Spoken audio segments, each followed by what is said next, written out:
ょっとチャラくしました。かっこいいですね。だいぶやりましたね。後ろから見てかっこいいなと思って。35万円ぐらいですね。わざわざこれをバカーンと剥がしたんですよね。かけるに悩んでる方、ぜひ削ってください。ワンポイントテクニックをもらいました。やばいな、今回の動画で俺は暇で妄想にキャリアガイドがついてるんですよ。しならないんで。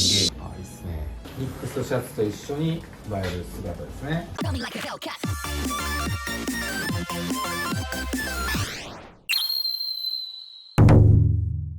てことで前回ね、赤タグの方、そうですね。あれは外用。あれは外とか汚れてしまうって言ったらあれですけど、はいはい最初の仕込みとかポリっぽいとことか向けですね。オールジャンル用ですね。そうですね。今回は室内の仕上げとかですか。そうですね。主に仕上げとか。逆に家とかを汚したくない時とか、はい用になるんですかね。はい。で、なんと新しく組み上がったはい。ということで、今から見ていきたいと思います。はい。では、このテーマはオレンジと青ですか。オレンジと青とここが迷彩になってるのもあって、それに対して黒をちょっと差し色でチャラい感じですね。ちょっとチャラくしました。迷彩があったり、はい黒があったり、青があったり、多いですね。だいぶやりましたね。これ、まあ今見ててもかっこいいんですけど、さっきね、配管の講習してた時に後ろから見てかっこいいなと思って。ありがとうございます。じゃあ見ていきます。はいじゃあまあ前と同様、サック系からいきましょうか。はい。まあ、この補助体ですね。こんなん売ってるんですね。これもまあさっきの赤タグのやつと同じように、ワンタッチの普通のまあズボン用のベルトなんですけど、はあはあはあ。まあ、青系探してた時にたまたまこの柄見つけたんで、これいいなと思って買いました。これはあれですか、腰道具用として売ってるやつではない。そうじゃないですね。これも普通のズボン用のベルトなんで、だからちょっと幅が狭いんですよね。ズボン用のベルト、はい、これとかはこれはデンさんのはい補助体用のループなんですけど、バラ売りってことですか。そうです。これ単体で買えるんで。僕のと色違いです。そうそうそう。おー純くんは黒やね。はい。黒で、ここはあえて青のでこっちも青。グラデーションみたいにしてるんですね。そうですね。バラバラでいってます。ここは前も出てきたテクニックですかね。あ、ちゃうわ、これはタイダウンと別か。そう、これはまた別なんですよ。このベルトはまあ従来のやつみたいにこのサポーターとベルトのズレ止めがもう固定で塗ってあるんで、この位置変えれないんで、はい。ただまあこの補助体のベルトを入れるとちょっとスペース無駄になるんで、うんそこでちょっとアルミのこのプレート使って後ろにこう入れ込んでる状態ですね。普通はこう1個ずつ山をこう塗っていくんですけど、はい裏に通してこの補助体通して表に出してくるっていうので終わらしてるんで、だからここのスリットが2個余ってるんですよ。ちょっと立ててみていいですか。はい。こっちの方が見やすいかな。ここ。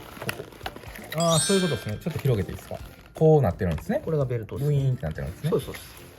このどうしようもできひんとこを有効活用してるというか。そうですね。まあこっちの方がちょっとプレートが見える面積も増えるんでいいかなと思って。ね。これもなんか人それぞれですよね。この編み方っていうんですか。ね、表から編む人、裏から編む人、うんうんうんもうこうやって半分だけ編む人、いろいろですね。ちゃんと止まってるんですね。止まってます。ちなみにこれはアルミなんですか。これはアルミですね。これ全部アルミ使ってます。高いやつですね。はい、チタンよりは安いですけど、はいいっちゃいました。これなんかざっと計算しても結構な金額やろなんですけど頭で計算してたんですけど、はい。これが何本ぐらいするんですか。それ1枚ね、8000弱。が1234567枚。いや、9枚。9枚。これも1、2、3、4、5、6、7、8、9ですね。 7万2000。ぐらいですね。ざっくりと。これは1本何本ぐらいなんですか。こっからここのこのチェーン。チェーンがこの3連の組で、これももしかしてアルミですか。これも全部アルミです。3連の組が7000円ぐらいかな。3連とアルミプレート1枚そんな変わんないですよね。変わらない。うんチェーンとプレートがほぼ同じ金額。ほんなら1万5000円ぐらいですか。これでそうですね。ワンセット1万5000円ぐらい。が12399何本。でざっくりまあ13万5000円。 13万5000円、はい、13万5000円えぐいな。上だけで13万5000円。でこれもそうですね。何本ですか。カスタム染め入れてもらって3万8000円。あ、普通の古色からさらに染めてるんですか。そうですね。これはオレンジにこう全部染めてもらったんで、はいはいその染めのカスタム代がまた別でかかってるんですけど、じゃあこれで17万3000円ですね。これはこれが2連が8000、9000円ですかね。1万円ですね。それでも約3000 1万ぐらいですよね、サックって。そんなんなんですね。大体全部1万ですか。平均したら1万円になりますね。これが1万2000円とか、これがまあ1万ちょっととか、これが8000円とか、そんなんなんで、19万20万21万。これはこれも1万2000円ぐらいかな。21あ万。それもカスタムっすよね。これもカスタムで、これはまあ最近出たこの全部バリ巻きのやつなんで、でもなんかバリ巻き黒の従来品とかでうんだいたい1万2500円とか、そうですね、バリ巻きがちょっと値段上がったですね。そんなにカスタムでも値段変わんないですね。そうですね、数千円、2000円いくかいかないかぐらい。これ1万ぐらいですか？これも1万ぐらいです。 22万。はい、これもそれも1万2000円ぐらいか23万。これは博多具やからそんなに。な。3000円ぐらいだったかな。これちょっと小高のめっちゃ高なりましたよね。そう、これすっごい値段上がって、僕昔ニックスハマった時買った時って1500円だったんですよ。今3000円超超えとるから。あ、そうなんですか、うん最近高くても2300円とかやったんですけど。しかもこれ中状態用やから高いですよね。そうです。あ、でもこれベルト、これタイタンのやつですけど、これで1万2000円ぐらいやったかな。1万2000か1万8000か。25万。これは安いですか？これ3000円ぐらい。25万3000。まあ26万ぐらいですね。そうですね、ざっくりとね。道具なしで。はい。ちょっとね、みんな多分お金知りたがってるんでお金いきましょうか。お金出しましょうか。これが1万ちょい。ペンドラが今ちょっとマキタ値段上がっちゃって、今1万6000円ぐらいです。先に26万までいきましたっけ？はい27万6000。これは自家塗装。これ自分で染めました。ほなまあこの金額はなしにしときましょうか。2000円ぐらいですかこれ？ 2000円ですね。 27万8000。2000円2000円。28万2000。28万2000円の5000円の4000円か9000円から29万2000円しましょうか。これが3000円のこれが5000円なんで、30万ですね。これ高いでしょ新しいやつ。それがね8000円、1万8000円かな、8000円ぐらいですね。31万ぐらい。31万。ちょっとこれやりだしたらきりないですね。31万でこの辺もこれ全部で多分1万ぐらいするでしょ。スケットとか入れてね。32万。でスケールあり、水平器ありやから33万。約こんなんも入ってくるしね。約34個かかっとんちゃうんですかね。34ですね。ちょっと今回先に総額を調べてみたんですけど、35万円ぐらいですね。いってますね。年と一緒ですか？ほんまやね。あ、痛いとこ疲れた。なんか年齢の分だけ財布にお金入れるとか、そんなんあるじゃない。ありますね。年齢の分だけ背負ってるとか。金かけるっていう年齢をかけました。はい。ってことでちょっと脱線したんですけども、どこまで行ってましたっけ？まあここまで行きましたね。これがそのバリスティックのバリスティックカスタム。そうですね。バリ補強のヌメ革のカラーカスタム。かっこいいですねこれ。はい。一番いいやつなんですかね。一番そうですね。ガラス側の次にいいやつですね。ペカペカしてるやつね。そうですね。あ、カッシーですね。カッシーね。カッシーカッシー。これが。これさっきも見たやつですね。そう。こいつにも入れてます。でこれが3段。 3段ですね。これはあえて何も入れてないんですか？そうですね。ここだから配管作業したりとかするときにここをずん切り回し入れたりとかフリーにしてるとこですね。これは2段。それ2段です。これはハサミ入れたり。ハサミ入れたり、まあ引き回し入れたり。あとまアッペンとかモンキー刺す時もありますし、アッペン入るんですかこれ？アッペンはねグリップ側しか入らないですね。あー頭からやっぱちょっと狭いんで、ここはこのタイプがやっぱ好きなんですね。そうですね革になっても。はい、博多具とほぼ同じレイアウトですね。これが3段。これ3段です。ここ入るんですかなんか？ここはねもうちょっと広げてやるとニッパー入るんですけど、あーちょっとまだ皮が伸びきってないんで、モンキーぐらい。そうですね。まあ使ってない時とか車積んでる時はここにもう一本ニッパー入れてちょっとずつ広げてってる状態ですね。にモンキー入れたらちょっと邪魔になるんかな。ちょっと出るかもしれないですね。難しいとこっすね。でもミニやったらいいかもしれないですけどね。やっぱこの辺もちゃんと刃が出ないように考えられてるんですか？ですね。これナイフケースなんで、もうナイフ専用で下ちゃんと覆われてるやつなんで。でここに水平器。これはさっきと同じサックス。ちょっとまた違う新しいですね。そうですね。これは補助体のこのベルトのとこにはいこれつけれるように、この部分ア挟んルミでるのかそうアルミのフラットバーを曲げて作ってで塗装してで補助体に挟み込んでる状態です。この辺はニックスですけど、これはフラットバーを自分ではい、それは自作です。曲げて、これもフラットバー。そうですね。こんなちょっとした湾曲よう曲げましたね。もうペンチでグイグイグイっと。ミニ S みたいな。はい。で自分でパこれはターン開けて、そうですね。ボルトナットでを挟み込んで、はいで動かない。ガッチリいってまこっす。ちでここに水平器がこうやってできるよと。アイディアっすね。はい。ここのやつはやらないんですか？今なんかこんなやつ。アタッチメント。ありますね。アタッチメントもちょっと考えたんですけど、ここにアタッチつけるとちょっと低いかなと思って位置が、これはだいぶ上に上げてるんで、まあサックの上にかぶってもそんなに邪魔にならないかな。アタッチメントにすると多分この辺ぐらいまでかぶってくるんで、これはビニテ専用ですか？主にビリテですね。これはあれですね、前のと違って普通のというか田島のタイプ。そうですね、セフタイプですね。でも改造してるの知ってましたこれスケール、はい、はい、あ、さっきと一緒かな。そうですね、さっきと一緒でまた引っ掛け反対にしてます。ああ、これをこれをほうほうほう裏表逆にして、これは何入れてるんですか？ここはまあ今からですけど、まあ仕事をしてた時ビス入れたりとか、うんうんまあ、和語入れたりとか、あそういう感じで使ってます。資材ですね、はい和語とか C 入れたりする日もあれば、そうですね、作業によりけりですね。 V ストリッパーウエストリッパー入れ、入れ結構刺さるんですね。結構入ります。ストリッパーとペン関係と、まあここにも入れようと思ったら入れてるんですね。横もポケットついてるんで入れれますね。まあゴミ箱があってポケット関係、はい、ワンタッチ派ですか？そうですね、今回もワンタッチで組みましたね。ワンタッチが好きなんですか？ちょっと慣れてきたらやっぱこっちの方が楽かなってなったんで、うんまたワンタッチにしました。まあよく右側にインパクト引っ掛けるんで、赤タグの時はねちょっとフラットバイ作ったんですけど、これ同じ手法じゃちょっとあかんかったんで、うん L のアルミのアングルをちょっと切ったりして加工して、ここにインパクト引っ掛けれるようにインパクトフック自分でこれ作りました。一体型ってこと？いや、これここの穴にあるんでボルトで縫ってるだけ。これ下はニックスで、これ自作すごっ。どうなってんの？でニックスからも出てるんですけど、インパクトフック、はいそれをつけようかなと思ったんですけど、ここポーチつけたからちょっとはいはいはい引っ掛けるスペースなくて、なんでちょっともうオフセット、前にオフセットさしてるんで、なんで自作なんですよ。これどうやって作ったんですか？ここはまあこれ穴開けてはそうドリルで穴開けてすごっ、そういうこと？ヤスリで削って、もともとこれ25の25の L アングルなんですよ、アルミの、はいはいそれをまあ自分でマジックで墨書いて、でバンドソーとかで切ってしてこの形に作るんですよ。これも切ったってこと？そう切った、切って作ったってこと？切って作った。めっちゃ綺麗や。まあこれちょっと今大きいの出してもらいましたけど、これまあパンチングやから穴開いてるんですけど、使ったやつはもっとこれの半分ぐらいの幅の穴開いてないやつなんですけど、それにこのまあ、通せるようフック引っ掛けれるように、まず最初に穴を開けます。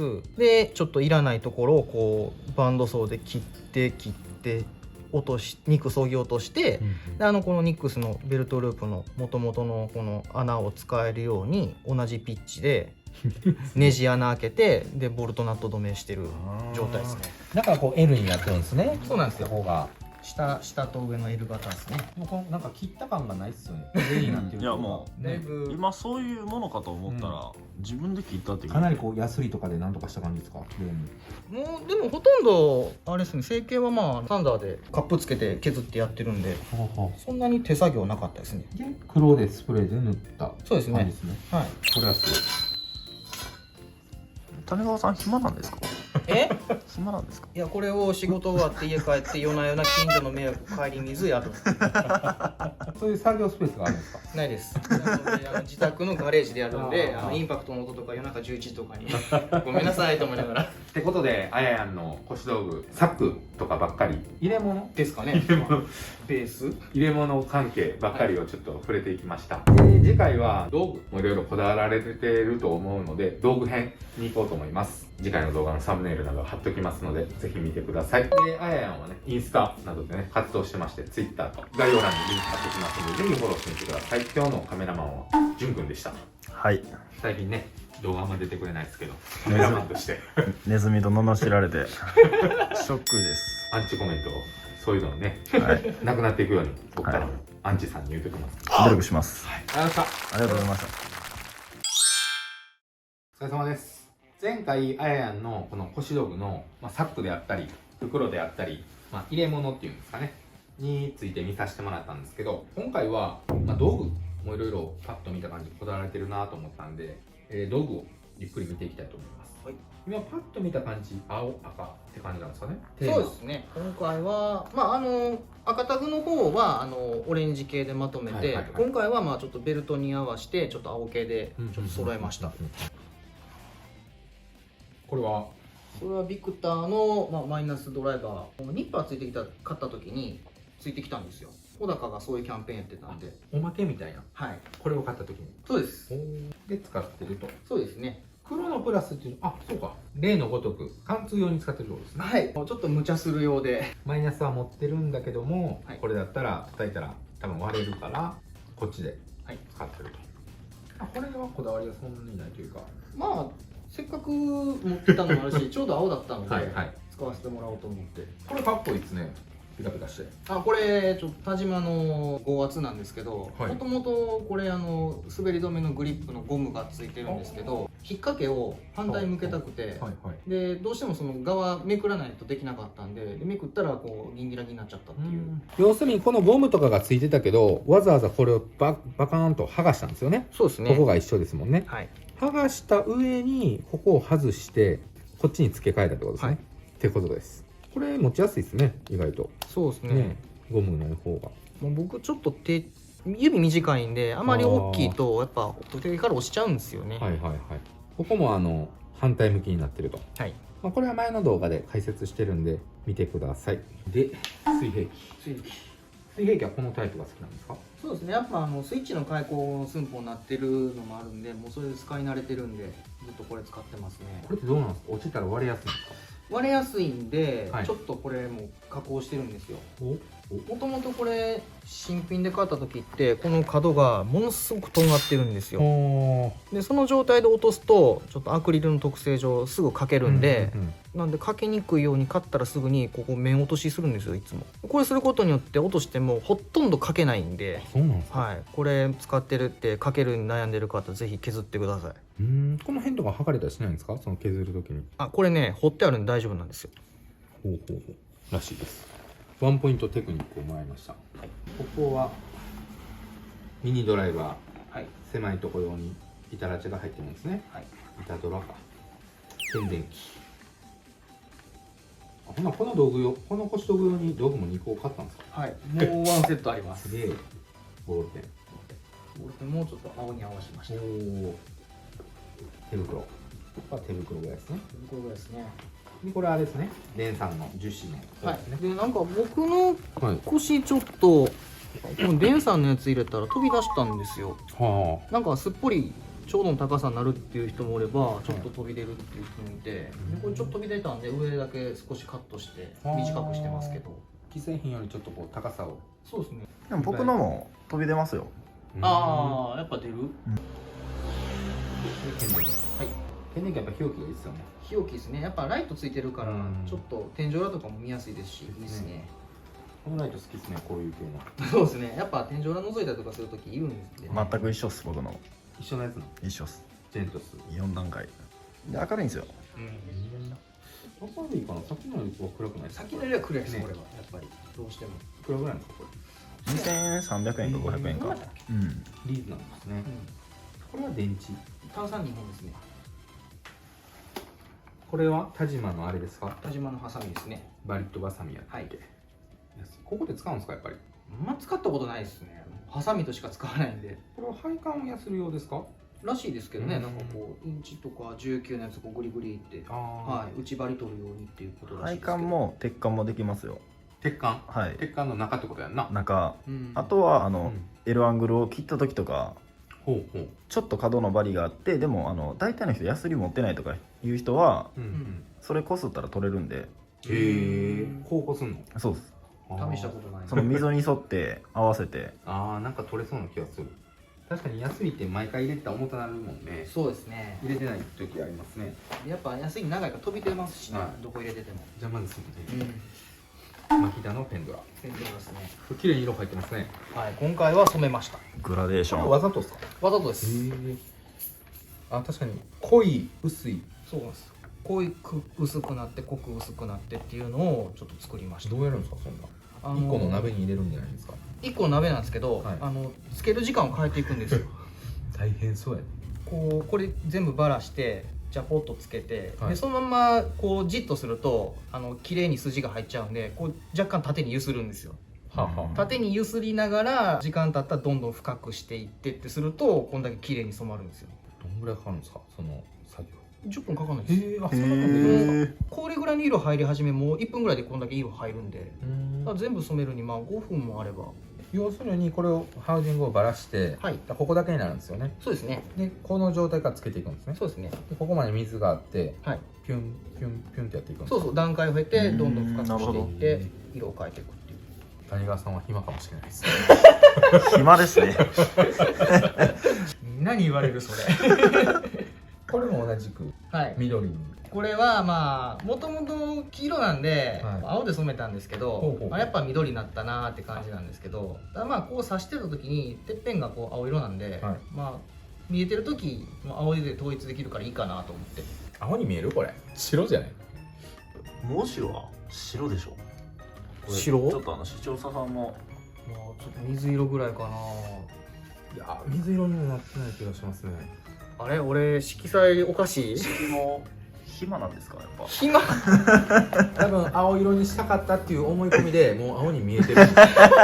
妄想癖あり。これ比較に見て99人ぐらいは白やと思うけどね。やばいな、今回の動画で俺は暇で妄想癖あり。これは妄想癖です。ちょっとねあややんが合ってるっていう人もね出てくるかもしれないんで、まあ動画越しやからねあれやけど、僕と潤くんは白かなと。白やね。白ですね。白か。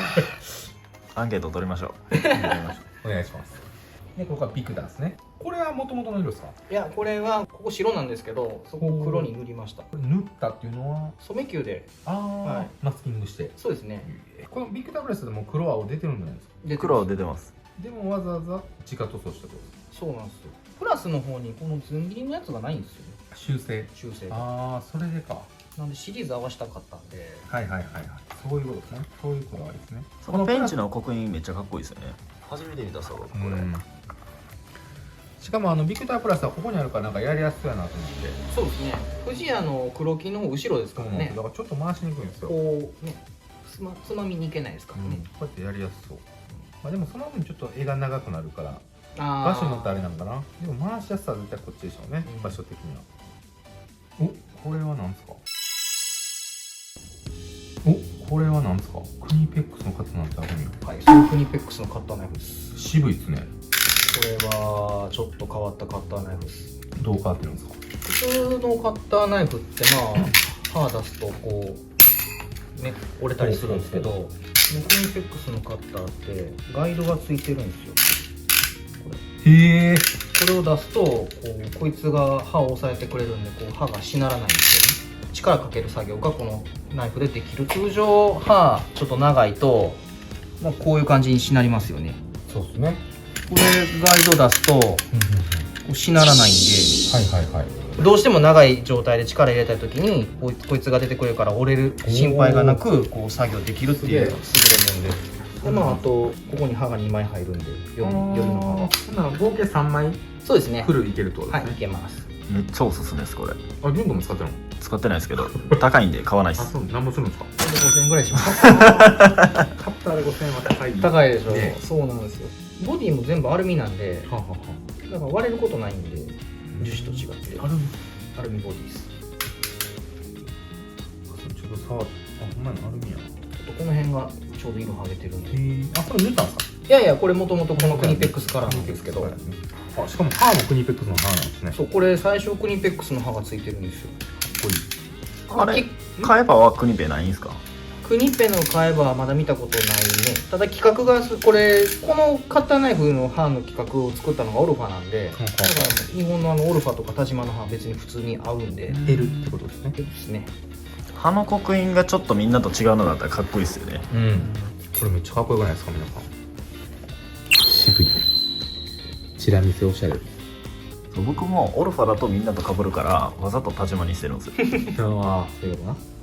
電光マック。デコマックの赤。赤。あ、前のオレンジでしたね。前のはクロス。あ、黒。黒が標準なんですけど赤も一応あるんで、今回はちょっとナイフゾーンを赤で揃えてみようかなと思って。これ塗ったんですか？これはハンマーホルダー塗りましたね。これは前のっていうか赤タグの方のはい。金箔塗った余りで。ああ、そういうことですね。で、ハンマー。ハンマーも青く塗ってるんですか？いや、これもともと青です。この赤いのは何ですか？あ、これ反射テープですね。現場の中でちょっと暗いところで使ったりとかあったんで、うんまあ物なくさないようにと思って。ああ。スリッパ。スリッパ。ここれ新しいやつですね。れビクターの限定ですね。どうですか？限定の青。使いやすさは変わらないんですかね？かなり使い勝手はいいですけどね、やっぱ。まあこの機能的には何か変わってるんですかね？いや、一緒です。黒金のともあー富士屋のとも一緒なんで。色だけがそうですねいろいろ選べるようになったということで。4色あったやつですね。これはバネの改良のみですね。あ、でもこんなんついてなかったんちゃいます今まで。ゲージついてるはずですよ。ビクターの白はついてたと思うんです。こっからってことですかね。こっから50の。黒金もでも金で入ってなかったですか？いやどうやったいやー入ってなかったはずやで。でも違うわ。こっからやったら60あるっすよ。こっからやね。ちょうどこの刃の部分ですね。下の動く刃のとこからですね。この向き白なんかもこのどの場所でやったらどれくらいで向けるって覚えてるやか。参考にはなるってことですね。そうですね。ペンいっぱい使ってますね。ペンいっぱい触ってます。ここも3色あります。黒赤白と。前の動画でねはい説明されてたように、場所用途によって変えると。こっちはあれなんですね。小石堂じゃなく、いやこれ小石堂です。これ小石堂の新しい方。シャープ変身。はい、このクリップがバネ式に限定でピンクと紫があったやつの黒赤白のこれレギュラーの方ですね。もうこうやったら皮が傷むから挟んでないんですね。そうですね。あとそんな奥まで入らないんであーこれが浅いんで。そうやな。はい。この辺りは結構前と似た。そうですね。あれとほぼ変わんないですけどこっちには 3.5 があるのと17のソケットが首振りじゃない。そうですね。レースウェイとかああいう金属系触る作業をするときは赤タグ使う方が多いんで、あっちにレースウェイをつけてこっちは普通の17ソケットにしてます。こっちはあれですもんね。配管というよりかは店舗とか。そうですね。店舗とか住宅、あと家庭用のエアコンちょっとやるときぐらいとか。なので鉄関係はそんな触らないから別にヤスリもいらんし、そうですね。レールも使うこともそんなにないと。はい。ってことで、一通り見させてもらいまして、重さ測ってみましょうか。測りましょうか。じゃあ今から重さ測ります。今からね重さねちょっと測ろうと思ったんですけどうちでねされなかったんでの方にまた家で測っておきます。この腰道具とあそこにあるんですけど前回出てきた腰道具とこの重さちょっとテロップでピロンピロンと入れますのでそういう感じでいきます。はい。で前のあっちのシリーズで撮るの忘れてたんですけどちょっと巻いた姿せっかくなんでこっちからいきましょうか。